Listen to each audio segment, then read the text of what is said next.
लड़की रहती थी जिसका नाम रिया था। एक दिन वो कॉलेज से आ रही होती है, तभी उसे रोड साइड पर एक मोमोज स्टॉल दिखता है। उस स्टॉल पर एक अजीब सी दिखने वाली औरत बैठी होती है। अरे वाह, चलो आज मोमोज ही खा लेती हूँ। आंटी, फुल प्लेट मोमोज कितने के हैं? मोमोज वाली रिया को घूर घूर कर देखने लगती है और कहती है 40 के फुल, 20 के हाफ। ये मोमो वाली इतनी अजीब सा लुक क्यों दे रही है? खैर, मुझे क्या, मुझे तो खाने से मतलब है। कौन सा मुझे इसे लेकर घर जाना है। एक प्लेट लगा दो।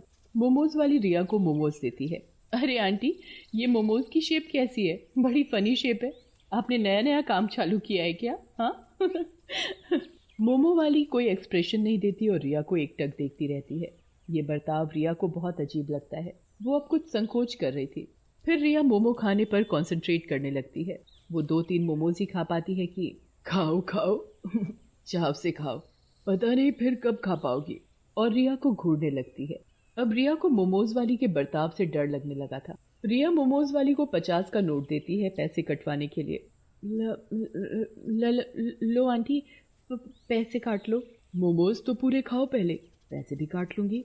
नहीं नहीं आंटी, घर के लिए देर हो रही है मुझे। आप ये लो, पूरे पैसे रख लो, मैं चलती हूँ। रिया वो नोट वहीं स्टॉल पर रखकर मोमोज वाली से नजरें चुराते हुए आगे बढ़ जाती है। कुछ दूर आगे चलने पर रिया पीछे पलट कर देखती है तो वो मोमोज वाली अपने चुड़ैल रूप में रिया को घूर रही थी। ये देखकर रिया बहुत डर जाती है। रिया जल्दी जल्दी कदम बढ़ाने लगती है। वो रोड क्रॉस कर ही रही होती है कि सामने से एक ट्रक तेज स्पीड में आता है।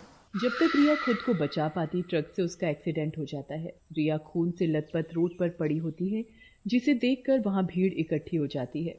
अरे कितना खून बह रहा है इस लड़की का, कोई इसे हॉस्पिटल में एडमिट करवाओ।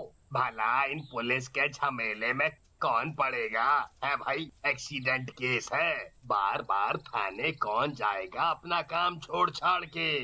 मोमोज वाली भीड़ को साइड करते आगे आती है और रिया को खून से लथपथ देख जोर जोर से हंसने लगती है। अरे पागल हो गई है क्या? किसी को ऐसे देखकर कौन हंसता है? तो ले जा हॉस्पिटल उसे। इतनी चिंता हो रही है तो खड़ी खड़ी शक्ल क्या देख रही है? कहकर वो अपने स्टॉल पर चली जाती है। बड़ी बदतमीज औरत है ये, भला ऐसे कौन बात करता है? फिर भीड़ से एक लड़का पुलिस को फोन करता है। पुलिस आकर रिया को हॉस्पिटल ले जाती है और उसके घर पर भी इन्फॉर्म कर देती है। वो मोमोज वाली अभी भी उस औरत को घूर घूर कर देख रही होती है। इतनी गर्मी हो रही है, भूख भी लग रही है, क्या करूं, मोमोज ही खा लूं क्या? फिर औरत मोमोज वाली पर जाती है। ए मोमोज वाली, हाफ प्लेट मोमोज लगा दे। मोमोज वाली उसे मोमोज देने लगती है पर घूरना बंद नहीं करती। चूरी, मैं कब से तुझे देख रही हूँ, तू मुझे घूरे जा रही है।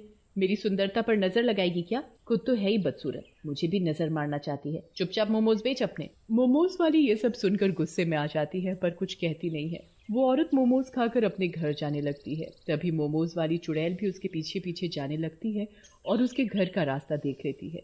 रात को, पता है, आज दिन में मेरा पाला एक बड़ी अजीब सी औरत से पड़ा। वो मुझे घूरे ही जा रही थी।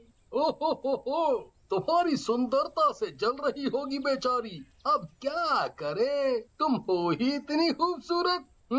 अरे बस जी, रहने दो तुम्हें तो बस मौका चाहिए मुझसे फ्लर्ट करने का। आधी उम्र निकल गई पर जवानी नहीं गई अभी तक। वे दोनों हंसने लगते हैं। मोमोज वाली चुड़ैल गली के खंबे पर बैठकर उन दोनों को देख रही होती है। तभी एकाएक पति की नजर गली वाले खंबे पर जाती है, पर तब तक वो चुड़ैल वहाँ से हट जाती है। अरे ये उस खंबे के बल्ब को क्या हो गया? कभी जल रहा है, कभी बंद हो रहा है।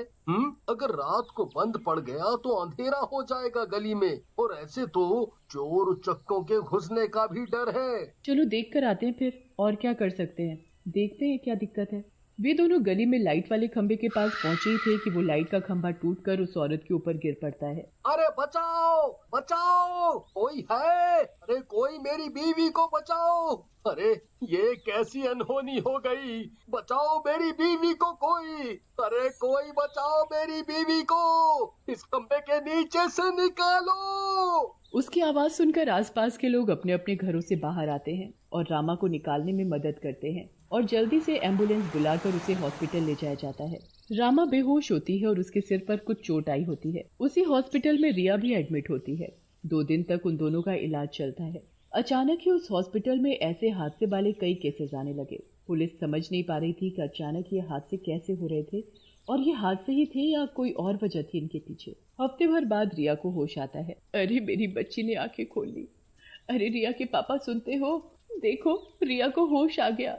डॉक्टर को बुलाओ। रिया के पापा भागे भागे डॉक्टर को बुलाकर लाते हैं। डॉक्टर पुलिस को लेकर रिया का बयान लेने अंदर आती तो बेटा बताओ उस दिन जो भी हुआ था तुम्हारा एक्सीडेंट कैसे हुआ? रिया अभी भी काफी डरी हुई होती है। डर के मारे उसे उस हादसे को याद करने में भी दिक्कत हो रही थी।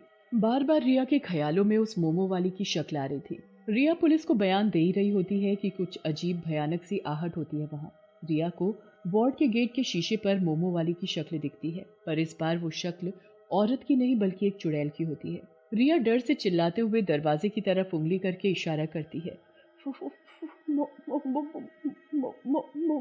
देखो इस लड़की की हरकतें, हॉस्पिटल में पड़ी है, ढंग से खड़ी नहीं हो पा रही, अभी भी मोमोज याद है इसे। ये भी कोई मोमोज खाने का समय है, ठीक हो जा पहले। नहीं नहीं, मोमो।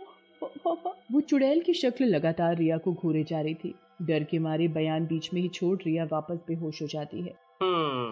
आखिर रिया कहना क्या चाहती थी? वो नजरें घुमाकर शीशे की तरफ देखते हैं, पर वहाँ भी उन्हें कुछ नजर नहीं आता। पर वो चुड़ैल अभी भी रिया को घूरे ही जा रही थी। तुम यहीं रुको रिया के पास, मैं घर जाके कुछ फल और खाना ले आता हूँ।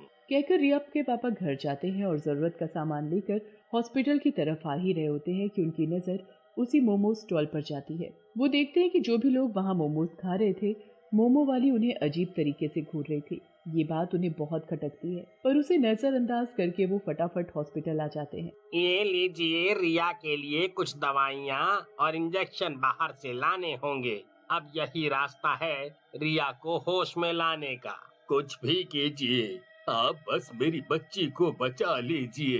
कहकर रिया के पापा नीचे मेडिसिन वार्ड में आते हैं। वहाँ वो एक पेशेंट को देखते हैं जिसे तुरंत आईसीयू में ले जाए जाने की तैयारी की जा रही थी। अरे ये तो वही है जिसे मैंने कुछ देर पहले मोमोज स्टॉल पर मोमो खाते देखा था।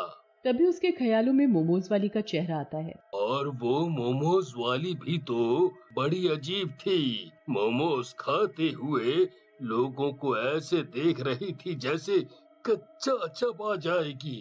अब उन्हें कुछ शक होने लगता है। और रिया भी तो मोमो खा रही थी। देखा जाए तो जिस रास्ते पर मोमो स्टॉल है वही रोड रिया के कॉलेज को भी जाता है। अब रिया के पापा के दिमाग में ये गुत्थी सुलझने लगती है। वो डॉक्टर का मंगवाया सामान लेकर जाते हैं। डॉक्टर रिया को इंजेक्शन देते हैं और कुछ घंटों में उसे होश भी आ जाता है। रिया, अच्छा एक बात बताओ, उस दिन रोड वाले मोमोज स्टॉल से क्या तुमने मोमोज खाए थे? हाँ पापा, खाए थे, पर उस औरत की नजरें अजीब थी। फिर रिया के पापा वहाँ आए हुए बाकी पेशेंट के घर वालों से बात करते हैं और सबका जवाब एक ही पाते हैं। अब वो बेचैन होने लगते हैं। अब मुझे समझ आ गया सब कुछ क्या और कैसे हो रहा है। वो वापस मोमो स्टॉल पर जाते हैं। उस औरत को थोड़ी दूर से छुप कर देखते हैं। सारे ग्राहकों के जाने के बाद वो मोमोज वाली एक चुड़ैल का रूप ले लेती है। हर दिन शिकार बनोगे तुम लोग। या तो मरोगे ही या मोमोज खाना ही भूल जाओगे। मोमोज क्या है दुनिया में, तहलका ही आ गया हो। अब खाओ मोमोज। ये देखकर तो मानो रिया के पापा के होश खो जाते हैं। मतलब मेरी बेटी ने एक चुड़ैल के मोमोज खाए थे और जितने भी लोग आजकल हादसे में मर रहे हैं वे सब भी मोमोज वाली चुड़ैल के हाथ के मोमोज खा के हॉस्पिटल में एडमिट हो रहे हैं। रिया के पापा उन पेशेंट्स के घर वालों को इकट्ठा करते हैं और पुलिस के साथ बैठकर सारी बातें बताते हैं। वे लोग डंडा लेकर उस जगह जाते हैं। चुड़ैल, अब तेरा असली रूप हमारे सामने आ चुका है। तेरे काले जादू वाले मोमोज खाकर हमारे घर वाले इस हालत में हैं। आज तो तू नहीं बचेगी। है? तुम लोग मेरा कुछ नहीं बिगाड़ सकते। जाओ जाकर अपने घर वालों को बचाओ जो मौत के मुंह में झूल रहे हैं। ये सुनकर वो लोग गुस्से में आ जाते हैं और डंडों से उसका स्टॉल तोड़ देते हैं और उसे भी पीटना शुरू कर देते हैं। बचाओ बचाओ, बचाओ। चिल्लाते हुए वो मोमोज वाली चुड़ैल उड़ते उड़ते दूर जाने लगती है। आज तो जा रही हूँ मैं, पर एक दिन वापस जरूर आऊंगी। You didn't get